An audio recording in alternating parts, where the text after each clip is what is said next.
Hi, I'm Cami Utman, and we just spent the day in prison. This is your AWR 360 moment.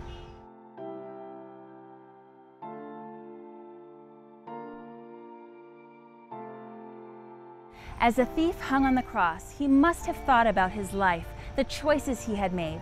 He knew that his crimes were deserving of this punishment. Yet the man next to him was so peaceful and kind. He even prayed for his persecutors. The thief was convinced this man was the Son of God.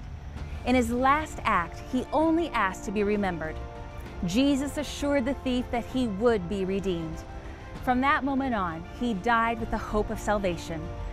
Today, there are many in prison awaiting their final punishment of death. Yet, like the thief on the cross, hope still remains. Miraculously, Adventist World Radio just visited Zambia's highest maximum security prison. This is unprecedented. No other media has ever been allowed besides presidents and dignitaries. However, God made a way. Out of 250 death row prisoners, more than 50 have been baptized into the Seventh-day Adventist Church. Over 800 inmates have become Adventist, largely due to hearing our gospel radio messages. As our video team entered their worship service, we were overwhelmed with joy.